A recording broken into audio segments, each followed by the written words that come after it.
We are Steve and Jill. Together, we've been buying and reselling land since the 90s. Our data-centric approach leaves our buyers asking, how can you sell it so cheap? Here on the Land Academy Show, We answer that and more. I'm Stephen Jack Putello. and I am Jill DeWitt, and this is the Land Academy Show. This is episode number 2202. And today, Jill and I are talking about land investing lessons that we've learned from other real estate sectors. Really what we're talking about is the relationship between commercial real estate and the economy and the effect that it may or may not have on residential real estate. We're always looking to try to look into a crystal ball to find out what's going to happen in the future with real estate. It's the exact opposite, or so the SEC says when you're trading stock. You never want to know what's going to happen. They want you to speculate. In the real estate industry, we're all encouraging you to get inside information and make decisions on that and make your bank book bigger. That's nothing to do with the notes that I wrote down. So, if I may. You think this is an opposite attracts situation with you and I, or do you think it's just you feel sorry for me? I know. You put a topic in front of me. I wrote down what came to my mind. You had a different vision. So if it's okay with you, when we get to the topic, I'll get mine out of the way.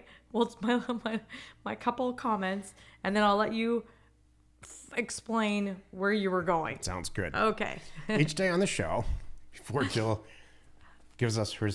Never mind. Each day on the show, we answer a question from our Land Academy member forum, Discord forum, and take a deep dive into land-related topics. Could you imagine if mine were all real light, like, when staging, make sure you... No, Oh my like God. like little things. Cookies in the oven are great for staging. So it's not that. That's when this whole show would have ended on episode 5. Yeah, for me too. Okay, so here's our question. Tara wrote, hello, everyone. Tara's doing some big mail right now. Quick question. I'm working on a mailer, and I've exported leads into a target zip code. So when I'm doing my test for reason, I noticed two things. I pulled a lot of properties with structures on them, despite my efforts to exclude them. Understood. And hundreds, if not more, properties owned by corporations, i.e. Municipalities, local companies, and LLCs. I love those. I know the more mail we send, the better, but should I be trying to remove these properties, or is it just part of it when we cast a wide net? Any insight would be much appreciated. Thank you. I love both of them. If there's a structure that's snuck in there, awesome. A little bit of an improvement thing, let's see what comes back. And gosh, if you price it without that and they call you, whew, could be a home run. That's great. And then LLCs. I know many companies, including my own, that buy and sell land in LLCs. You don't want to take that stuff out. What do you want to add?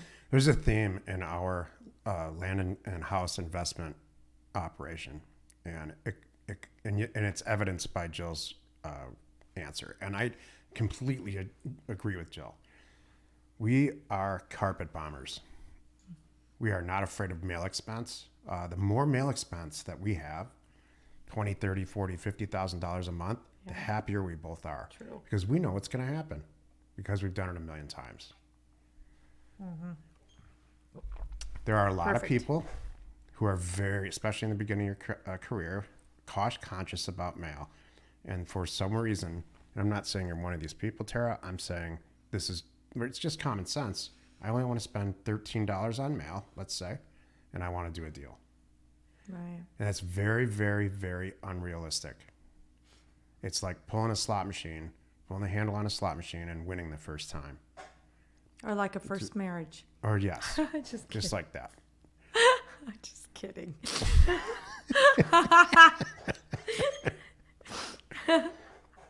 Sorry. What I recommend in Land Academy 3.0, I think it's chapter 4, possibly 3, is that when you find a zip code, you should not be downloading zip codes, by the way. Leads from zip codes. You should be doing it from the county. You're going to miss a lot of properties because many of them don't have a zip code assigned to the piece of property because it's vacant land, and the post office only assigns an address or a zip code upon request. They don't run around and do it for all pieces of land. So what I would highly recommend, and I do in 3.0, is choose. You've got 2 or 3 zip codes in a county. Congratulations, you did everything right so far. Download the entire county because data is cheap, but mail is expensive. So you want to download that data and have it be satisfactory to you. And this is where I'm answering the question. You don't like those companies in there. I understand that. Then maybe that the download that you did, or this county or these zip codes, turns out that they're not what you want anyway. It's very often you will get, if you don't follow what I say in chapters 3 and 4 of Land Academy 3.0, you'll get a lot of structures in there. And that could be for 1 or 2 reasons. You didn't follow the directions, or it's so rural that assessors don't really care if there's a structure on there. There's a lot of places in Arkansas and South Dakota like that, specifically. But Jill's right. Awesome. Let it rip. That's our motto is let it rip. Let's see what comes back. We'll buy a couple properties no matter what. See who calls you. That's the whole point. Today's topic, land investing lessons from the other side, from the other real estate sectors. Jill. So I was just kind of thinking of big picture, some lessons that I've learned from others, which is good. It's still going to be beneficial in today's topic anyway. So one of them is, like, for those people flipping SFRs, I'm pretty sure if this is your world, you don't want to hold these too long. You need to get them sold or rented, because those carrying costs will kill you, even if you pay cash for it. And most SFR people, I don't think they do pay cash. I think they still run around, taking out loans, thinking, I got this. I have 30 days saved up for it, whatever it is. And then once I rent it out, or once I sell it, it's going to, push me forward into the next one. So that's my lesson number 1. Number 2, for people doing commercial properties, well, and we've done all these things too. So I'm not just talking about my peers. I'm talking about things that we've learned, which is part of it here. So with commercial properties, my point number 2 is you got to really make sure that you're buying and building properties that are in an area that's up and coming. I hate the word path of growth, but they always use the path of growth term. It's almost like, BRRR. It's one of those, and ARV. It's one of those terms that they throw around, but path of growth is their term. But the point is, if you're going to buy a perfect piece of land, like, this is great for a McDonald's and there's nothing out there, that doesn't make sense. But, if you're going to be flipping land, if there's a McDonald's and a Dunkin' Donuts and here comes Chick-fil-A and you got the lot next door, oh, good for you. And there's a community college right there, ding, ding. That all makes sense. And they're new and upcoming. So you can see it. And then number 3, lessons from other sectors, other real estate sectors. The office space people. Oh, I wouldn't want to be in their shoes. Boy, I feel bad for them. They went crazy. I think for a lot of cities, they went bananas and they overbuilt.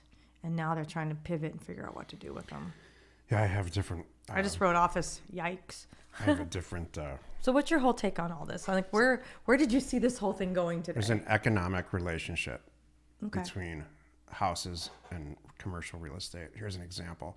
And they coexist. An Amazon facility might go into an urban area like, I don't know, Mesa, Arizona. And what will follow that is a positive economic impact on housing. And jobs, because of the jobs. All of that. Yeah. And so you can predict that. You can predict it when the announcement goes in and when the construction's happening. You can get on some very profitable real estate situations, just rental houses, because people are going to bring in jobs. Right. And the reverse is true. When there's a lot of residents, large companies. A classic example is the high growth Tesla moved into and just incorporated their own town in Texas. I read yesterday. And so the impact on housing was going to be dramatic. So I guess that's kind of the Amazon example. But there's already, specifically Tesla went into certain areas of Texas where they knew that there was going to be tech talent and the type of labor that they needed. So whatever happens with commercial or residential, the other seems to follow, and they kind of coexist. The key is, for me, how can I make money on that? How can I make really serious, not even predictions, but like, hey, this is probably going to happen now. And so you need to look at both of those things. And it's beyond the scope of a 15 or 13 minute podcast episode, but just please be aware of it. The other way too, and we haven't mentioned it, is it gets very complicated, is when we talk about economic factors. Is there growth in the housing industry? Is our housing prices going down or up? Are office building vacancies going down or up? Construction costs. Yeah, those things affect each other.